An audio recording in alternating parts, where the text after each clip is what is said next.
Ottapalam bus സ്റ്റാൻഡിൽ police head പോസ്റ്റിന് മുൻവശത്ത് വയോധികനെ തലക്കടിച്ച് കൊലപ്പെടുത്തിയ സംഭവത്തിൽ പ്രതിയെ പോലീസ് പിടികൂടി. തിരുവനന്തപുരം അരുവിക്കര വെമ്പന്നൂർ രേവതി ഭവനിൽ 56-കാരനായ മധുസൂദനൻ നായരെയാണ് ഒറ്റപ്പാലം പോലീസ് അറസ്റ്റ് ചെയ്തത്. പണത്തെ ചൊല്ലിയുള്ള തർക്കവും ഒരു സ്ത്രീയുമായി ബന്ധപ്പെട്ട വൈരാഗ്യവുമാണ് കൊലപാതകത്തിൽ കലാശിച്ചതെന്ന് പോലീസ് അറിയിച്ചു. കഴിഞ്ഞ ഏപ്രിൽ 14-ന് പുലർച്ചെയാണ് ഒറ്റപ്പാലം ബസ് സ്റ്റാൻഡിലെ പോലീസ് ഹെഡ് പോസ്റ്റിന് സമീപം ഏകദേശം 60 വയസ്സ് തോന്നിക്കുന്ന ഒരാളെ മരിച്ച നിലയിൽ കണ്ടെത്തിയത്. ഏപ്രിൽ 13 രാത്രി 10-നും 14-ന് പുലർച്ചെ 5:30-ക്കും ഇടയിലാണ് കൊലപാതകം നടന്നത്. തലയ്ക്ക് കല്ലുകൊണ്ട് ശക്തമായ ഇടിയേറ്റതാണ് മരണകാരണമെന്ന് ഇൻക്വസ്റ്റ് റിപ്പോർട്ടിൽ വ്യക്തമായിരുന്നു. തുടർന്ന് പോലീസ് നടത്തിയ വിശദമായ അന്വേഷണത്തിനൊടുവിൽ ഏപ്രിൽ 15-ന് ഒറ്റപ്പാലത്തെ ബീവറേജിന് സമീപത്ത് നിന്നാണ് മധുസൂദനൻ നായരെ കസ്റ്റഡിയിലെടുത്തത്. ചോദ്യം ചെയ്യലിൽ പ്രതി കുറ്റം സമ്മതിച്ചു.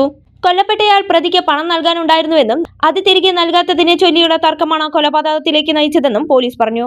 കൂടാതെ കൊല്ലപ്പെട്ടയാളുടെ കൂടെയുണ്ടായിരുന്ന ഒരു സ്ത്രീയുമായി ബന്ധപ്പെട്ട വ്യക്തിവൈരാഗ്യവും കൊലപാതകത്തിന് കാരണമായിട്ടുണ്ട്. പ്രതിയുടെ അറസ്റ്റ് രേഖപ്പെടുത്തി കോടതിയിൽ ഹാജരാക്കി. മരിച്ചയാളെ തിരിച്ചറിയാനുള്ള ശ്രമങ്ങൾ പോലീസ് തുടരുകയാണ്.